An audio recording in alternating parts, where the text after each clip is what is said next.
Hi, in this video I'd like to introduce my 10-step plan for creating a fully functional working model of the Antikythera mechanism.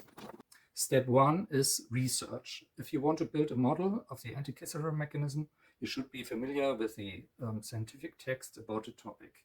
A good place to start is academia.edu.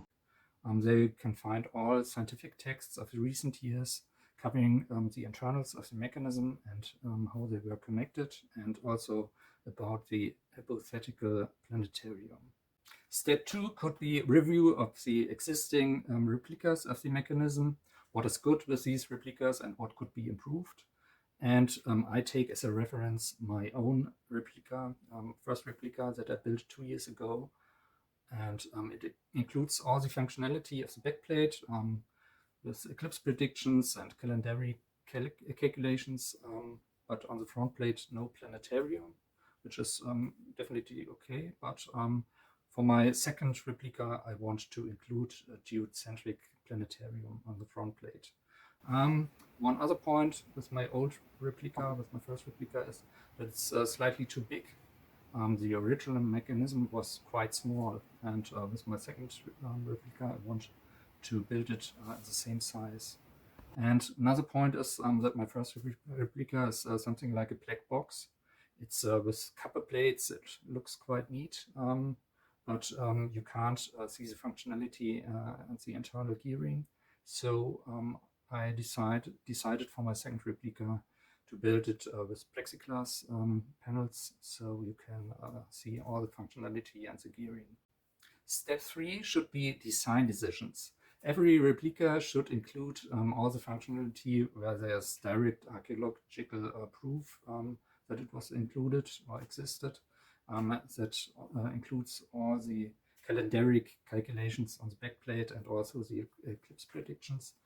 And on the front plate, at least, the zodiac dial and sun and moon pointer. And the optional parts are whether there was geocentric planetarium on the front plate. My first replica doesn't have such a planetarium, but with my second replica, I want to include a geocentric planetarium on the front plate. And there you have the design decision which one of the existing reconstruction models you want to actually implement, because there are various models. Unfortunately, the internal gearing of the planetarium didn't survive in the remains of the mechanism, but there are indications in the inscriptions that there was actually a planetarium. My favorite is the 2012 model of Priest Jones for the planetarium, because it fits to the rest of the mechanism, is quite simple and isn't over-engineered like the later model of Tony Fries and colleagues. So I want to implement that reconstruction model of the planetarium in my second replica. Step 4 is the creation of an assembly plan for the model, which includes all the mounting plates, the different gears, the axles to connect the gears and the different layers of the mechanism.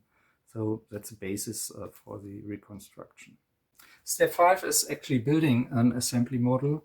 And in this assembly model, as a first prototype, every gears are replaced with simple discs with best fit radiuses. So this prototype is very fast to build, and you get a good impression how all parts fit together with very low effort. So step 6 is the research and decision which materials to use. If you want to recreate the original look of the mechanism, you could use copper plates, for example. But if you want to make the internals of the mechanism visible, you could use plexiglass panels instead. And for the planetary pointers, you need nested tubes, around 7 nested tubes. And you also need bars for the fixed mounting of the fixed gears for Mercury and the true sun.